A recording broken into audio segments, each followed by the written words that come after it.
Hello everyone, my dear students, welcome once again to SSC point. मैं शिवम पांडे, आपका host and दोस्त, एक बार फिर से आज आपके सामने। आप सभी को बताएं कि एसएससी की तैयारियां आपकी बहुत अच्छे से चल रही हैं। मैं उसमें आपको आपके उस सफ़र में साथ देने आया हूं। आज का टॉपिक आपने देखा होगा कि अनएम्प्लॉयमेंट और पॉवर्टी के बारे में है। तो जी हाँ, सही है। आज के लेक्चर में आप पहले समझेंगे कि अनएम्प्लॉयमेंट क्या है।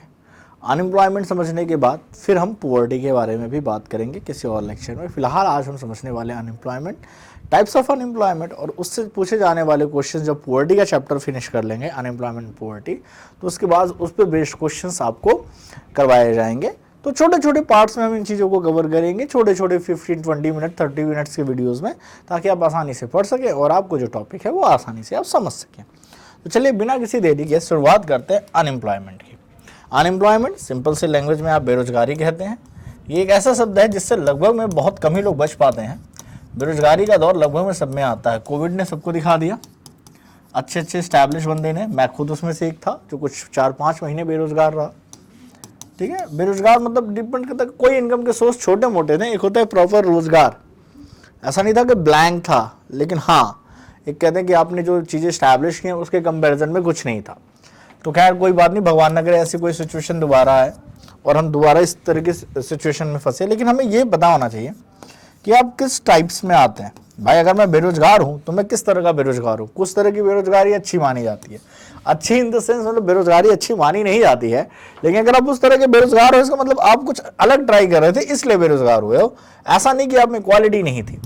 और कभी कभी देख लेना चाहिए कि सही बात है क्या, मेरे कहीं आप काम कर रहे हो और आपकी क्वालिटी के साथ कॉम्प्रोमाइज़ तो नहीं कर रहे हो।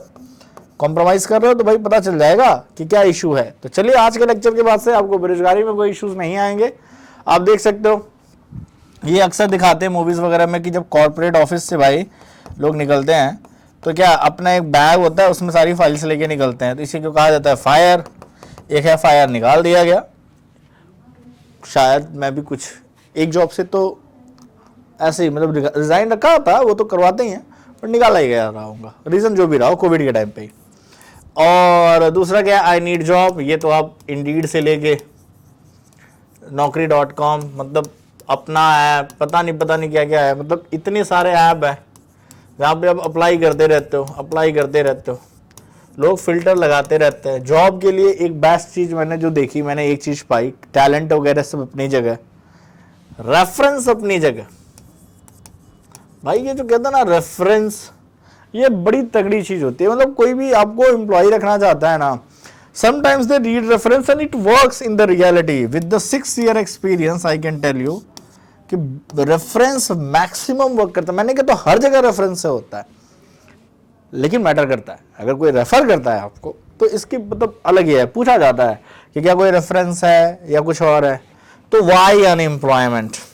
हालांकि ये तो मुझे पूछना नहीं चाहिए, वाई अनएम्प्लॉयमेंट, हाउ वाली बात आती है, क्योंकि भाई अनएम्प्लॉयमेंट तो है ही। क्यों है ये लगभग में सभी इंडियंस को पता है। और केवल इंडिया में ही नहीं, ऐसा मत कहिए कि इंडिया में बेरोजगारी है। बाबा दुनिया की ऐसी कोई कंट्री नहीं जहाँ अनएम्प्लॉयमेंट नहीं है, बस उसका रेट या तो डाउन होगा या तो लेस होगा। तो सबसे पहले हम समझेंगे डेफिनेशन, परिभाषा। कि पहले तो आपको, कई लोगों को परिभाषा ही नहीं पता होती है। भाई कई बार हो सकता है कि आपको लगता है आप बेरोजगार है, लेकिन परिभाषा के हिसाब से बेरोजगार ना हो। कई लोग को लगता है कि आप उनको कहते हो बेरोजगार है, लेकिन वो बेरोजगार नहीं होते हैं। तो आज के बाद से आपको पता चल जाएगा कि बेरोजगार कहते किसे हैं, ये तय है।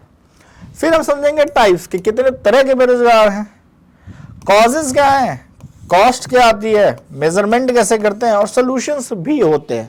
भाई केवल कारण बताना अच्छी बात नहीं है, कारण के अलावा उसका भाई उपाय भी बताइए कि इसको किया कैसे जाए। तो आज सब कुछ डिस्कस करेंगे।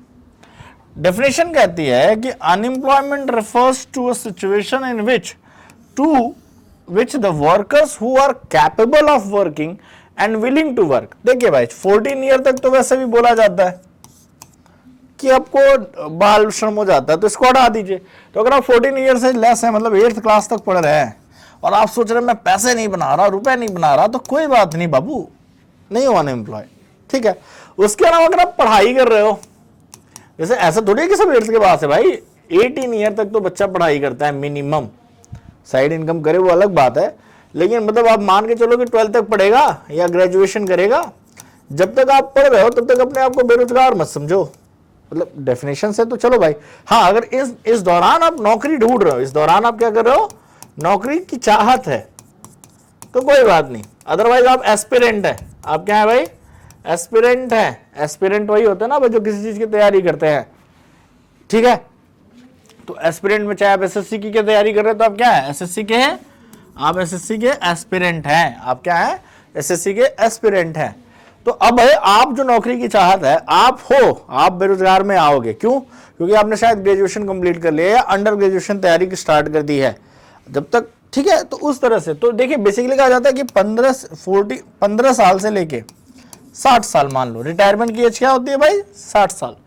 तो इस ईयर के बीच का बंदा या बंदी, लड़का या लड़की, मेल या फीमेल, वर्कर समझ लो, सीधी बात है, आप कोई भी काम करो वर्कर। अगर आप काम करना चाहते हैं और काम ना मिले, तो आप बेरोजगार, काम ना मिले तो बेरोजगार, सिंपल सी बात है। अब जैसे कि आपके घर में मम्मी है, मम्मी को लोग क्या होता है भाई, जो मम्मी होती हैं, माता जी लोग होती हैं, जैसे मेरी माता जी हैं, फुल टाइम, मतलब मैं देखता हूँ कि वो सुबह 6 बजे उठ जाती हैं यार।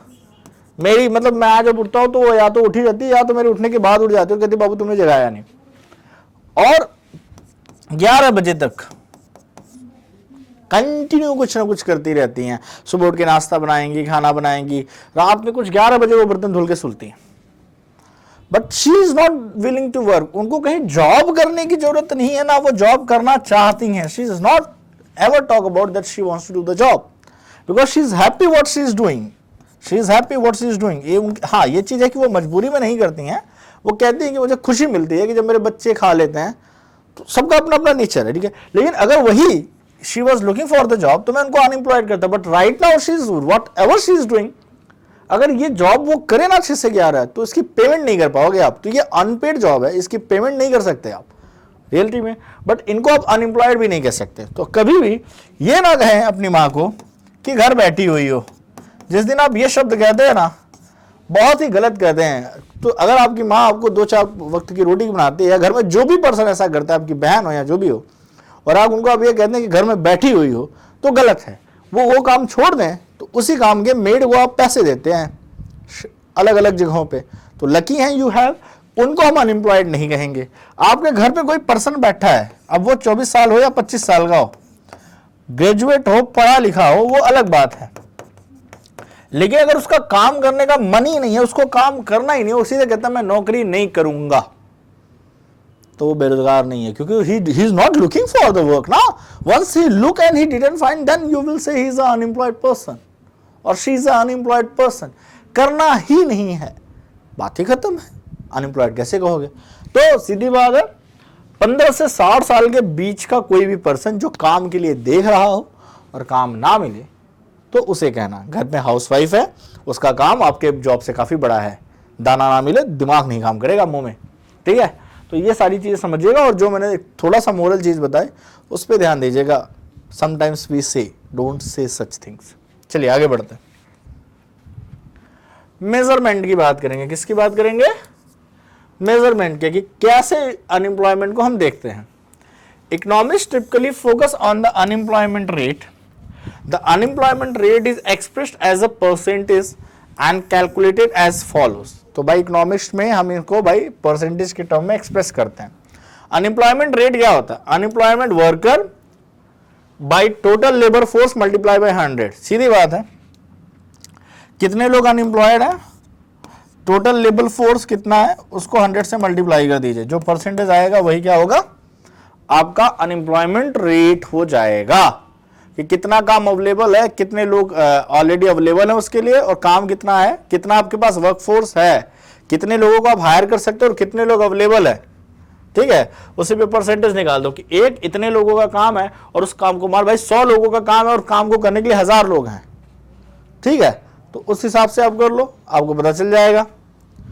As defined by the International Labour Organization, ये कहां पे भाई पूछा जाता है, आई थिंक रोम में इसका कार्यालय, इसका मुख्यालय जो है वो रोम में है, तो देख लीजिएगा, थोड़ा सा मुख्यालय वगैरह पूछा जाता है। Unemployment workers are those who are currently not working but they are willing are able to work for the pay currently available to work and actively searching for the work. जो ढूंढ रहे हैं, जो दिए गए सैलरी पे काम करने के लिए रेडी है, वो सारे के सारे क्या है, अनएम्प्लॉयमेंट है। तो ये लेबर ऑर्गेनाइजेशन की डेफिनेशन है, हालांकि ये डेफिनेशन हो या पुरानी डेफिनेशन हो, बात सही है भाई। तो ये तो हो गया डिफाइन और मेजरमेंट का भाई, यही हो गया कि आपका क्या है, टोटल लेबर फोर्स कितनी आपको चाहिए, कितने लोग अवेलेबल है, डिवाइड बाई कर लो, आपको जो आंसर मिल जाएगा वही आपका परसेंटेज हो जाएगा। चलिए, कॉजेज ऑफ अनएम्प्लॉयमेंट में कई चीजें आती हैं। तो कॉजेज में आप देखेंगे तो सभी को पता है कि पॉपुलेशन जो रेट बढ़ रही है, हालांकि इस पे कई सारे तथ्य दिए जाते हैं, लेकिन कहीं ना कहीं मानिए जो बढ़ती जनसंख्या है वो इसका इशू है। बढ़ती जनसंख्या हमेशा से इशू रहती है। तो देखिए, इसका कोई मतलब ये नहीं है कि इसका क्या सोल्यूशन है। बर्थ रेट कंट्रोल किया जा सकता है। बर्थ रेट क्या किया जा सकता है, कंट्रोल। पॉपुलेशन की एक खास बात जानते हैं, ये दुनिया में इकलौती कई सारी चीजों में उन चीजों में से है जिसका रेट हमेशा इंक्रीजिंग रहता है। ये बढ़ेगी ही बढ़ेगी, लेकिन इसके बढ़ने की दर को कम किया जा सकता है। आप इसके बढ़ने के रेट को कम कर सकते हैं। पॉपुलेशन रेट कंट्रोल करने का मतलब वही है, एक बच्चा या दो बच्चे की पॉलिसी। अब सवाल यह कि आप किसको कहेंगे इसके लिए जिम्मेदार है। क्या आप अपने आप को एक्स्ट्रा पीस मानते हैं अर्थ पे? मुझसे कोई कह दे भाई मैं 2 भाई 1 बहन हूं, 2 बच्चे की जगह 3 बच्चे हैं मेरे मम्मी पापा के, लेकिन मैं क्या कहूंगा अपने आप को कि भाई मैं एक वर्थलेस पीस हूं, मेरा यहां आना जरूरी नहीं है? हम किसी को नहीं कह सकते। किसी को भी कहेंगे तो बुरा लगेगा, और कहना भी नहीं चाहिए कि तुम बेकार में आए हो। अब आ गया तो उसकी गलती नहीं ना है, लाने वाले की गलती है। तो ध्यान से देखा जाए, और इसके लिए ध्यान से देखा जाए तो यहाँ कोई धर्म या मजहब या किसी पर्टिकुलर कास्ट को आप नहीं कह सकते कि ये बढ़ाते हैं। रियलिटी में क्या है, जहां पे थोड़ी सी भी अशिक्षा है, जहां पे थोड़ी सी भी अशिक्षा है, एजुकेशन नहीं है, या पहले के टाइम में एजुकेटेड लोग भी, यार मैं क्या ही बोलूं, मैंने ऐसे ऐसे प्रोफेसर्स लोग देखे जिनके 7-7 8-8 बच्चे हैं। तो जागरूकता की है, शिक्षा से शिक्षित लोग भी जागरूक नहीं है। तो जागरूकता की जहां कमी है, मेरे ख्याल से ऐसा लगता है कि जहां इनलाइटमेंट की कमी है, जागरूकता की कमी है, वहां पे ये बहुत ज्यादा है। तो जागरूक किया जाए लोगों को कि असर क्या पड़ेगा फैमिली पे, प्लानिंग पे। बहुत सारी सरकार योजनाएं चलाती हैं। तो भाई सीधी बात है, जैसे किसी हमारे जो IAS के तैयारी में आते हैं, तो आप सभी लोगों ने सुना होगा कि डॉक्टर विकास सत्यकीर्ति जी का नाम बड़ा फेमस है, बड़े ही अच्छे स्वभाव के और बड़े ही अच्छे व्यक्तित्व के इंसान हैं। तो उन्हीं का एक स्टेटमेंट था कि IAS बनना कठिन नहीं है। IAS बनना कठिन नहीं है। कठिन ये इसलिए है क्योंकि अब बहुत ज्यादा लोग IAS बनना चाहते हैं। एक समय था सरकारी नौकरियों में इतना कंपटीशन नहीं था। क्यों नहीं था? क्योंकि लोगों का रुझान उतना ज्यादा नहीं था।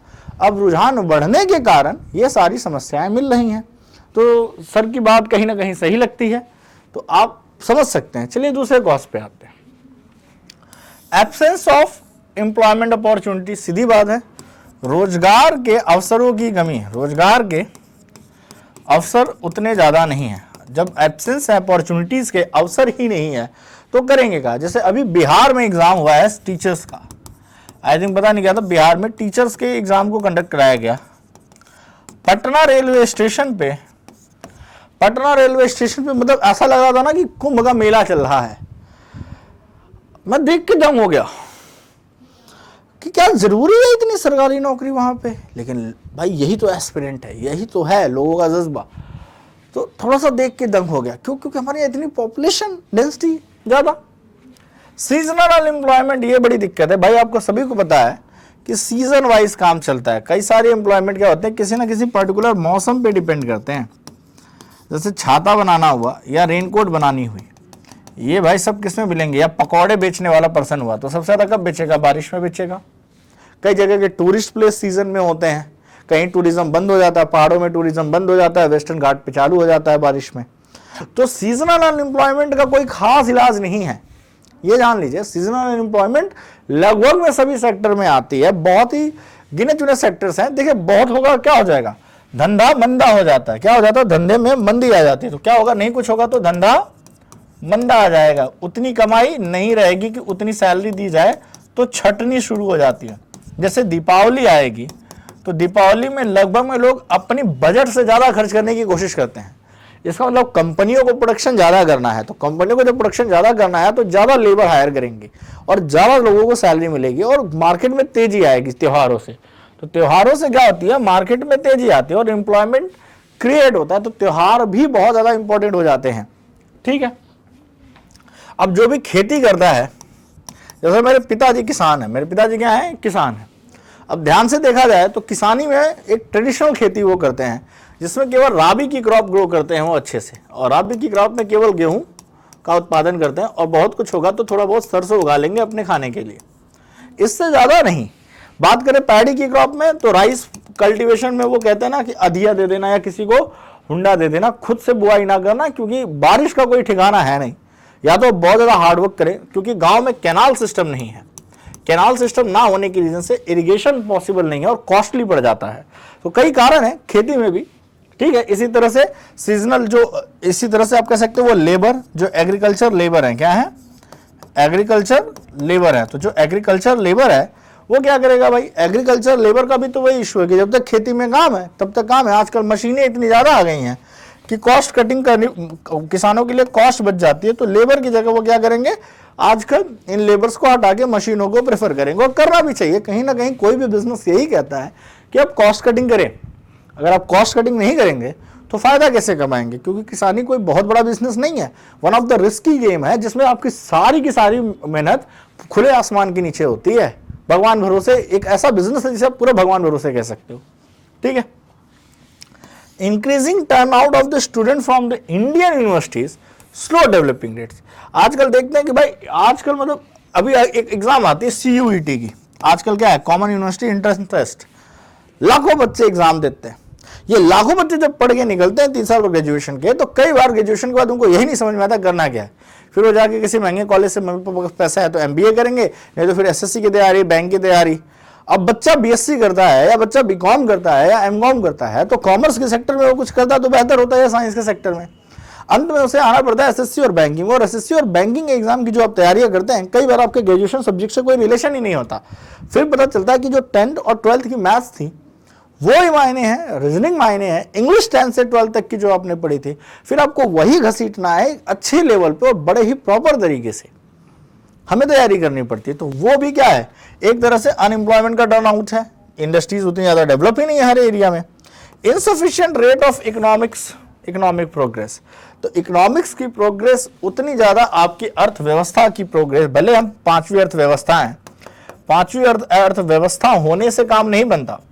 अर्थव्यवस्था 5वीं हो या 6वीं हो, हमारी पॉपुलेशन जितनी बड़ी है उसके हिसाब से तो हम 5वीं क्या पहली, दूसरी, तीसरी भी बन जाए तो कम ही रहेगा। क्या आप अपनी पॉपुलेशन को रोजगार दे पा रहे हैं? ये सरकारों के सामने हमेशा चुनौती होती है। और जान लीजिए कोई भी सरकार, चाहे आज ये चल रही हो बीजेपी या आने वाले फ्यूचर में 2024 में जो भी हो, मुझे नहीं पता, जो भी आएंगे, जितनी एम्प्लॉयमेंट की रिक्वायरमेंट इंडिया में है ना, कोई नहीं दे पाएगा। थोड़ा परसेंटेज घटा सकते हैं या बढ़ा सकते हैं, बेरोजगारी बनी रहेगी, ये तय है। तो रोजगार के ऑप्शन खुद तलाशें, खुद को इनोवेटिव बनाएं। क्या बनाएं? स्किलफुल बनाइए भाई, अपने आप को स्किल डेवलप कीजिए। अगर आप स्किल्ड हैं तो पैसे आपसे दूर भागने वाले नहीं है, पैसा आपकी मुट्ठी में है। मार्केट में कहते हैं पैसा दौड़ता है, आपकी निगाहें जहां टिक जाए, जहां पे आपको लग जाए कि मैं यहां से पैसा बना सकता हूं, बनाना शुरू कीजिए। उम्मीदों में ना बैठिए बहुत ज्यादा, सारी चीजों को पैरेलल चलाया करें। सीजनल अनएम्प्लॉयमेंट की बात की जाए, seasonal unemployment occurs when occupation not demanded in the certain season. बारिश के सीजन में कई सारी जगहों पे मंदा आता है, शादियां बहुत कम होती हैं। शादियों का सीजन देखिए, शादियों का सीजन, ये जो कैटरिंग वाले होते हैं, ये फूल वाले होते हैं, माला वाले होते हैं, शेरवानी वाले होते हैं, लहंगे वाले होते हैं, ये कब होते हैं? शादियों के सीजन में अच्छी खासी कमाई होती है इंडिया में। इंडिया शादियों का सीजन भी एक बहुत बड़ा बिजनेस बूम करता है, क्योंकि ये सारी चीजें ऐसी होती है जब लोग खर्च करते हैं, अपनी सेविंग्स को खर्च करते हैं। जब तक आप खर्च करेंगे नहीं, इकोनॉमी ग्रो नहीं होगी, इकोनॉमी ग्रो नहीं होती है। तो सीजनल अनएम्प्लॉयमेंट आप सभी को पता है, चाहे वो लैंड एग्रीकल्चर और लेबर हो या किसी भी तरह के चीज़ों में काम करता हो जो सीजन बाय सीजन चलती हो। आपके आसपास ऐसे लोग हों या आप ही ऐसे, आपके घर वाले ही ऐसे व्यवसाय से जुड़े हो सकते हैं जो किसी पर्टिकुलर सीजन में ही चलते हैं। बारहोमासी व्यवसाय बहुत कम होते थे। शिक्षा की बात की जाए तो आप कहेंगे सर शिक्षा को आप बिजनेस बोलना चाह रहे हैं, तो वो बोलना नहीं चाह रहे, लेकिन आपको डायरेक्टली इनडायरेक्टली पता है कि कहीं ना कहीं आजकल इसे भी कहा जाता है, जैसे बोला जाता है कि दिल्ली में 5,000 करोड़ रुपए का ये मार्केट है। अब 5,000 CR का मार्केट कहने का मतलब क्या हुआ? आप कहीं ना कहीं बिजनेस कर रहे हो, बिना फीस के पढ़ पा रहे हो? नहीं ना, क्योंकि ये जरूरत है बेसिक कि किसी को पेमेंट करोगे तभी वो आपको डिलीवरी करेगा। फ्री में मार्केट में बांटता फिरेगा ज्ञान, तो उस ज्ञान की भी वैल्यू नहीं है ना आपको, और ना ही उसका पेट चलेगा फ्री के ज्ञान से। ठीक है, तो कहने का मतलब यही है कि कुछ सेक्टर्स जैसे हैं वो ऑलवेज चलते रहते हैं, गॉट इट, जिसमें एजुकेशन सेक्टर भी चलता है। हाँ, अगर आप कॉम्पिटिटिव एग्जाम्स की बात करें तो जब एग्जाम्स आते हैं उस समय तैयारियों के जोर में क्रैश कोर्सेज जो चलाए जाते हैं उसमें अच्छी इनकम होती है, उसमें ज़्यादा बच्चे इनरोल करते हैं। तो ये चीज़ें आप देखेंगे। फ्रिक्शनल अनएम्प्लॉयमेंट क्या है सर? फ्रिक्शनल अनएम्प्लॉयमेंट का मतलब क्या होता है? अब इसको ध्यान से समझिएगा। यहाँ से क्वेश्चन पूछा जाता है, यहाँ से क्वेश्चन पूछे गए, तो क्वेश्चन है इंपॉर्टेंट है, ये क्या है? इंपॉर्टेंट है। तो चलिए समझते हैं। Frictional unemployment occur when a workers move from one job to another. भाई जैसे कि मान लीजिए मैं कहीं किसी पर्टिकुलर एक कंपनी में काम कर रहा था और मुझे बी कंपनी को लगा कि यहाँ ऑफर बढ़िया है, यहाँ मेरी सैलरी कम है, वर्किंग कल्चर अच्छा नहीं है, कई सारे रीजन हो सकते हैं, डिस्टेंस फ्रॉम द होम ज़्यादा है, घर के पास जॉब करना, ऐसा कुछ भी है। तो when a workers move from one job to another job, it is a result of imperfect information in the labor market. तो इसमें पता नहीं चलता कि कितने लोग छोड़ के कितने जगह जा रहे हैं, इसका डेटा रख पाना बड़ा मुश्किल है। Because if job seekers knew that they would be employed for a particular job vacancy, almost no time would be lost in the getting a new job, eliminating this form of unemployment. तो इसमें क्या होता है कि जब आप old job से new job की तरफ जंप करते हैं तो कई बार क्या होता है कि कुछ मंथ आपको बैठना भी पड़ सकता है, कुछ महीने आपके पास जॉब, मान लीजिए आपने इसको छोड़ दी तंग आगे कि मेरे को नहीं करनी और मुझे इससे बेटर मिलेगा, बट व्हाट हैपेंड, हो सकता है वो 15-20 दिन ले लें, कुछ महीने ले लें। मेरे ही हाल देखिए, मैं जब दिल्ली शिफ्ट हुआ तो मेरे पास जॉब थी, I work in the April and May, जून तक जॉब की, जुलाई और अगस्त के महीनों में जो एक पर्टिकुलर जॉब जैसी मैं करता हूं वैसी नहीं थी। अगस्त के एंड में फिर से मैंने जॉब स्टार्ट की और right now I am doing. तो आप समझ सकते, तो वो क्या था? वो एक फ्रिक्शनल अनएम्प्लॉयमेंट का मैं पार्ट था, क्योंकि मैंने प्रीवियस जॉब जो क्विट की एक बेहतर के लिए क्विट की, एक सिटी चेंज कर दी कि मुझे कुछ बेहतरीन ऑप्शंस में काम करना है। तो जब आप कुछ नई जॉब के लिए बेहतरीन ऑप्शन के लिए जाते हो, आपको लगता है कि आप में टैलेंट है और इस टैलेंट की पेमेंट हायर होगी या इसकी कद्र यहाँ पे नहीं है, तो कद्र ढूंढने में कभी कभी आप अनएम्प्लॉयड हो जाते हो, और ये अक्सर होता है लोगों के साथ। ठीक है, ये आम बात है। एक समय था कि जब कर्मचारी जो होते थे, एम्प्लॉय होते थे, उसी कंपनी में 20 से 30 साल निकाल देते थे। आजकल प्राइवेट कंपनियों में ये ऐसा बहुत रेयर देखने को मिलेगा, स्पेशली हमारी जनरेशन में या आने वाली जनरेशन में।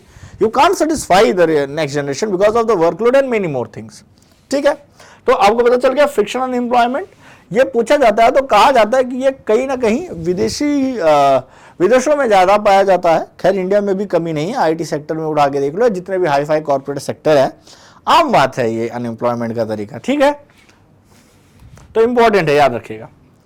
साइक्लिक अनएम्प्लॉयमेंट क्या होती है भाई? चक्रीय बेरोजगारी क्या होती है? अब चक्रीय, वो जो फ्रिक्शनल था, फ्रिक्शनल को कहते हैं प्रच्छन्न बेरोजगारी। क्या कहते हैं? प्रच्छन्न बेरोजगारी। सीजनल को मौसमी बेरोजगारी, इसे चक्रीय बेरोजगारी कहते हैं। Unemployment rate minus frictional unemployment rate minus structural unemployment rate.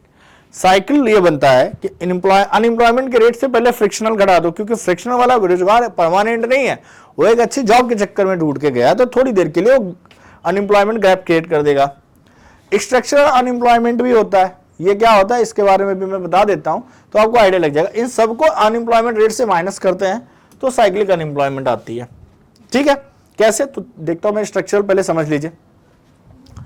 Structural unemployment arise when a qualification of a person is not enough to meet his job responsibility. Conversely, structural unemployment arise when the salary offered to a person falls short from the minimum wages that can be। तो दो option है structural unemployment में। पहला, मान लीजिए आपके पास कोई particular degree है और आप एक जॉब के लिए अप्लाई कर रहे हो जिसमें डिग्री मैच नहीं कर रही है, जो उसको रिस्पॉन्सिबिलिटी निभानी है या जो पर्सन उसको चाहिए, एचआर ने पाया कि you are not enough capable for this और आपका एप्लीकेशन रिजेक्ट हो गया। दूसरा, एक पर्सन ऐसी डिग्री लेके पहुंचता है जो इस जॉब के लिए सुटेबल है, जो जॉब के लिए सुटेबल है, लेकिन ऐसे 10% पहुंच गए, तो इसमें क्या होगा, जो ये आपका एचआर नाम का प्राणी है ये सैलरी निगोशिएशन करेगा। क्या करेगा? Salary negotiation. और ये सैलरी निगोशिएशन में क्या करेगा, आपको लेस सैलरी पे हायर करेगा। क्या करेगा? लेस सैलरी पे हायर करेगा। तो इसका मतलब क्या होगा कि आपकी डिग्री के अकॉर्डिंग जितना पेमेंट मिलना चाहिए था, अगर मान लीजिए 50K पेमेंट है और आपको 30K में हायर कर ले रहा है, तो इसका मतलब कहीं ना कहीं क्या है, आप स्ट्रक्चरल अनएम्प्लॉयमेंट का शिकार है। किसका है? मतलब अंडर पेड है। क्या है? अंडर पेड इसे कहते हैं। ठीक है, अब स्ट्रक्चरल अनएम्प्लॉयमेंट को आप अनएम्प्लॉयमेंट तो नहीं कर सकते क्योंकि उसको सैलरी तो मिल रही है। उसको क्या मिल रही है? सैलरी मिल रही है, लेकिन जो सैलरी है वो उस काम के कंपैरिजन में काफी कम है। जैसा कि कहते नहीं है कभी कभी कि तुम तो फ्रेशर हो, फ्रेशर्स के नाम पे जो पैसे की कटिंग करती हैं कंपनीज, कमर तोड़ काम लेती हैं नए बंदों से और फ्रेशर के नाम पे कट लेती है। और इसलिए वो फ्रेशर ना 6 महीने से 1 साल होते होते ना दूसरी कंपनी में कट लेता है, क्योंकि इन्होंने उनका काफी काट लिया है फ्रेशर के नाम पे। Now he is a 1 year experience. वो जहां तुम 15 दे रहे हो वो 25 की तलाश में भागेगा, 30 की तलाश में भागेगा, और कहीं पे थोड़ा बहुत झूठ बोल के ना वो 30 से ऊपर भी निकल जाता है, क्योंकि सीवी में झूठ बोलना बड़ी आम बात है आजकल के दिन में। जाओ क्रॉस वेरिफिकेशन करो, आपको जरूरत है तो आप हायर कर रहे हो, और उस पोस्ट पे सैलरी तो आप 30 प्लस देते ही हो। तो अगर आप मुझे 25 दे रहे हो तो कोई बहुत बड़ी एहसान नहीं कर रहे। तो इसलिए आजकल मोरल जॉब में बहुत कम रह गया है, उसका कारण यही रह गया है। अब ध्यान से देखो यहाँ पे, तो साइक्लिक और डिमांड, अब समझिए साइक्लिक क्या होगी। तो क्या बोला था, अनएम्प्लॉयमेंट रेट से फ्रिक्शन घटा दो, स्ट्रक्चरल घटा दो, जो अंडर पेड है उसको घटा दो। तो साइक्लिक और डिमांड डेफिशिएंट क्या है भाई, चक्रीय बेरोजगारी क्या है। Unemployment occur when the economy is in need of flow workforce, the demand for the labour increases with the economy in the growth phase. सीधी बात है, अगर आपकी अर्थव्यवस्था बढ़ रही है, बाजार में तेजी है, बाजार में तेजी है, तो आप क्या करेंगे, रोजगार ज्यादा देंगे। क्या मिलेगा? रोजगार ज्यादा मिलेगा, जरूरत ज्यादा होगी। Again when the economy pass through the depression, जब बाजार में मंदी आती है तो demand for the labour decreases and the extra workers are release as the unemployment labour force. तो इसी को कहते हैं साइक्लिक। साइक्लिक का मतलब क्या है, सीजन के साथ, बाजार में तेजी के साथ, बाजार का एक साइकिल है कि बाजार में तेजी और मंदी आती रहती है। अगर आप ये सोचिए कि बाजार में हमेशा तेजी रहेगी, मंदी नहीं आएगी, तो ये आप बहुत गलतफहमी में हैं। तो मंदी और तेजी बाजार का हिस्सा है, बाजार का हिस्सा है मंदी और तेजी। तो तेजी के साथ डिमांड बढ़ाना, खूब सारे लोगों को हायर कर लेना। जैसे अगर आप स्टार्टअप कल्चर की बात करें, मैं आपको बताता हूं, मैं इसमें देख चुका हूं। स्टार्टअप कल्चर की बात करें तो जैसे बायजूस वगैरह हुए, ये सारे सब स्टार्टअप कल्चर्स थे। इनकी जब हायरिंग हुई कोविड के टाइम में, जहां पे जॉब मिलना मुश्किल था, कोविड के टाइम में जहां पे जॉब मिलना मुश्किल था, उस टाइम पे हायर सैलरी पे ये जॉब ऑफर कर रहे थे। मैं भी इसका पार्ट था, तो थोड़ा आइडिया है। तो क्या हुआ, एक मौका था, किसी स्टार्टअप ने पैसा लगाया, और मैं इसको गलत नहीं कहूंगा, कई लोगों का उस जोन में घर चला। ये बहुत बड़ी बात होती है, चाहे वो कंपनी फेल हो या पास, वो अलग बात है, लेकिन कुछ टाइम के लिए लोगों को सैलरी टाइम पे मिली और कोविड में लोगों का घर चला। तो वो चीजें यहाँ पे आपको देखने को मिलेंगी। आपने स्ट्रक्चरल अनएम्प्लॉयमेंट देख लिया, ठीक है। तो लगभग में आप वीडियो फिनिश करने वाले हैं। तो हमने क्या पढ़ा, cycling unemployment, seasonal unemployment, frictional, structural. Educational unemployment पढ़ लिया कि पढ़ा लिखा बेरोजगार। अच्छा, पढ़ा लिखा बेरोजगार से होता क्या है, ये देखो, इसका बड़ा बुरा असर पड़ता है। क्या होता है कि भाई अगर एक पढ़ा लिखा पर्सन को जॉब नहीं मिलेगी तो उसको जो देखने वाला पर्सन है उसके आसपास का, वो कहेगा मैं क्यों पढूं, मैं क्यों पढूं। क्योंकि कहीं ना कहीं पढ़ाई को किससे रिलेट किया जाता है, पढ़ाई को रिलेट किया जाता है जॉब से, कि पढ़ लोगे तो एक सिक्योर जॉब पाओगे। रियलिटी में कहा जाता है कि पढ़ाई एक आपको अच्छा इंसान बनाती है, लेकिन अच्छा इंसान बन के क्या करोगे, तुम्हारे जेब में पैसे नहीं तो दुनिया की सारी अच्छाई साइड रख दी जाती है। तो अगर तुम पढ़ रहे हो तो ये तय है कि तुम्हारे हाथ में एक जॉब होनी चाहिए और अच्छी जॉब होनी चाहिए, तो ही तुम अच्छा पढ़े हो।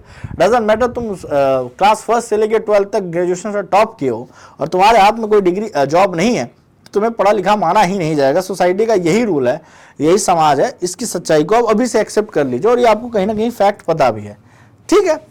तो उससे ऐसे लोगों पे आसपास के असर पड़ता है कि मैं क्यों पढ़ूं, जब उसको पढ़ लिख के नहीं मिली तो मैं क्या उखाड़ लूंगा, वो तो टॉपर है।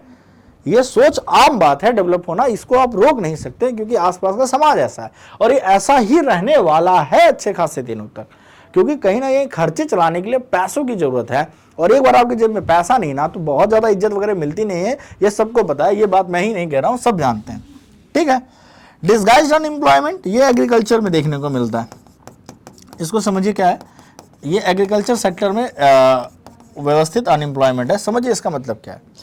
डिस्गाइज्ड अनएम्प्लॉयमेंट हमसे क्या कहता है, डिस्गाइज्ड अनएम्प्लॉयमेंट हमसे ये कहता है कि जब किसी खेत में, क्या जैसे खेती है, एक परिवार है जो खेती करता है, ठीक है। अब इस परिवार में 4 से 5 मेंबर हैं और मान लीजिए कि 1 से 2 एकड़ की खेती है। अब बहुत अच्छी हो या जो भी हो, ध्यान से देखा जाए तो आजकल की टेक्नोलॉजी को देखा जाए तो 2 एकड़ की खेती 2 लोग मिलकर आराम से करा सकते हैं, लेकिन 4 से 5 मेंबर सारे के सारे 12 मंथ्स इसी खेती में लगे रहते हैं, इसी खेती में 12 मंथ्स लगे रहते हैं और 12 मंथ्स इसी खेती में लगे रहने के बाद जो प्रोडक्शन आउटपुट आता है, जो आउटपुट आया, मान लीजिए कुछ लाख का इन्होंने अपने चीजों को बेचा या जो भी बेचा, वो 2 लोगों के हिसाब से, लेकिन अब वो बटेगा कितने में, 5 लोगों पे। तो जो आउटपुट है वो 5 लोगों का नहीं है क्योंकि जरूरत 2 ही लोगों की थी, लेकिन कोई काम नहीं है तो लोग लगे पड़े। जैसे घर की दुकान हो, घर की दुकान हो और आप कुछ ना कर रहे हो, आप अनएम्प्लॉयड हो, तो पापा क्या कहते हैं, पापा कहते हैं एक काम करो, आगे दुकान पे बैठ जाओ, आगे दुकान पे बैठ जाओ। जरूरत नहीं है, पापा और एक लेबर आराम से दुकान चला रहे हैं, पापा चला भी सकते हैं, अभी पापा 10 साल और चला लेंगे, लेकिन क्योंकि उनको पता है कि बच्चा कुछ कर नहीं पा रहा तो खाली बैठने से अपने दुकान में बैठे, दुकान का काम समझे, बिजनेस में हाथ बढ़ाए। तो उस टाइम आप एक डिस्गाइज्ड अनएम्प्लॉयमेंट के शिकार हैं क्योंकि आपके वहां जरूरत है नहीं, क्योंकि कुछ नहीं कर रहे हो तो यही करो। समझ में आई बात। तो खेती में ये बहुत ज्यादा देखने को मिलता है। तो पूछा था एग्रीकल्चर सेक्टर में सबसे ज्यादा एम्प्लॉयमेंट कौन सी देखी जाती है, तो डिस्गाइज्ड अनएम्प्लॉयमेंट देखी जाती है। टेक्निकल अनएम्प्लॉयमेंट क्या है ये समझ लीजिए। जब किसी नई तकनीकी के आने से, किसी नई तकनीकी के आने से जॉब चली जाए, लोगों की जॉब चली जाए, जैसे कहा जाता है कि कंप्यूटर के आने से कई लोगों की जॉब चली गई। हालांकि इस पर मैं अभी कुछ बयान दूंगा आपको जरूर। तो कहा जाता है कि तकनीकी की कारणों से, कि भाई इंटरनेट आ गया, जैसे एआई आ रहा है, आर्टिफिशियल इंटेलिजेंस, इसको लेके बड़े बवाल मचे हुए हैं, जिसमें एक चैट जीपीटी ने तो बवाल काट रखा है, बहुत ज़्यादा इशू कर रखा है चैट जीपीटी ने। चैट जीपीटी का यूज़ मैं भी करता हूँ। चैट जीपीटी का यूज़ मैं अपने प्रोजेक्ट बनाने के लिए, कभी कभी यूट्यूब पे मुझे अपना कंटेंट चाहिए होता है, तो एक अच्छा कंटेंट, एक अच्छा बायो, मैं बच्चों को पढ़ाने के लिए, कभी कभी उनके प्रोजेक्ट के लिए मैं यूज़ करता हूँ, मैं अच्छा खासा यूज़ करता हूँ, ठीक है। तो टेक्नोलॉजी के रीजन से ये तो मैं कहूँगा कि अनएम्प्लॉयमेंट आता है, मैं ये नहीं कहता नहीं आता है। टेक्नोलॉजी के रीजन से अनएम्प्लॉयमेंट आना आम बात है, क्योंकि नई टेक्नोलॉजी आई, टेक्नोलॉजी 10 लोगों का काम करेगी, मशीनराइजेशन होगा। कई कई ऐसी फैक्ट्रियाँ जहाँ पे 4-5 लेबर से ज़्यादा है ही नहीं, जहाँ पे अगर लेबर लगाए जाते तो शायद 100 लेबर मिलकर वो काम करते। मैंने आपको पहले ही बताया कि एग्रीकल्चर ये एक ऐसा प्राइमरी सेक्टर, ये एक ऐसा सेक्टर है जो लेबर इंटेंसिव है। क्या है? लेबर इंटेंसिव है। तो आप कह सकते हो कि सर ये लेबर इंटेंसिव प्राइमरी सेक्टर को ग्रोथ करके एम्प्लॉयमेंट बढ़ाई जा सकती है।